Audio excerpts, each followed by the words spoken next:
అభివృద్ధిపై చర్చకు సై అంటే సై అంటున్నారు అధికార విపక్షాలు. అసెంబ్లీలో చర్చిద్దామా, వరంగల్లో చర్చిద్దామా డిసైడ్ చేయాలంటూ సవాళ్లు విసురుకుంటున్నారు కాంగ్రెస్, బీఆర్ఎస్, బీజేపీ నేతలు. అసెంబ్లీ స్పెషల్ సెషన్ పెడదాం, అభివృద్ధిపై చర్చ పెడదామంటోంది అధికార పార్టీ. అసెంబ్లీ వేదికగా బీఆర్ఎస్, కాంగ్రెస్ చేసిన అభివృద్ధిపై చర్చిద్దామా అంటూ విపక్షాలకు సవాల్ విసిరారు ముఖ్యమంత్రి రేవంత్ రెడ్డి. 10 సంవత్సరాల బీఆర్ఎస్ పాలన, 12 సంవత్సరాల బీజేపీ పాలన, 2.5 సంవత్సరాల మా పాలన మీద ప్రత్యేక సమావేశాలలో చర్చ చేద్దాం. మీరు సిద్ధంగా ఉన్నారా?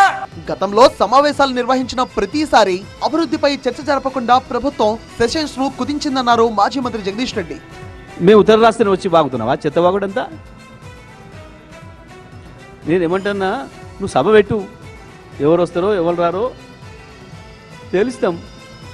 కేసీఆర్ కావాలి వీళ్ళ ముఖాలకి. ఈయన ప్రవచనాలు వినటానికి అసహించుకుంటున్నారు ప్రజలు. ఓ దిక్కు శాసనసభ పెట్టమని మేము ఉత్తరం రాయాలనా? మేము ఉత్తరం రాస్తేనే వచ్చినాం నల్గొండకు. మరోవైపు బీజేపీ కూడా అభివృద్ధి విషయంలో చర్చకు రెడీ అంటూ సీఎం కు ప్రతి సవాలు విసిరారు కేంద్ర మంత్రి కిషన్ రెడ్డి. భారతీయ జనతా పార్టీ ఏం తెచ్చింది అనేటువంటి మూర్ఖులకు నేను ఈరోజు ఈ వరంగల్ గడ్డ నుంచి చిన్న నివేదిక ఇవ్వబోతున్నాను. మీరు తెలవకపోతే తెలుసుకోండి.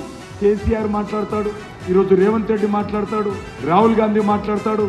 నేను ఈరోజు ఈ వేదిక నుంచి ఈ వరంగల్ పట్టణానికి అధికారంలో లేకున్నా, ఎమ్మెల్యేలు లేకున్నా, ఎంపీలు లేకున్నా, నరేంద్ర మోడీ గారి ప్రభుత్వము ఈ వరంగల్ అభివృద్ధి కోసం మేమేం చేశామో మరి టీఆర్ఎస్ పార్టీ కానీ కాంగ్రెస్ పార్టీ కానీ ఏం చేసిందో ఇదే గడ్డ మీద వరంగల్ చౌరస్తాలో అమరవీరుల స్తూపం దగ్గర నేను చర్చకు సిద్ధంగా ఉన్నాను.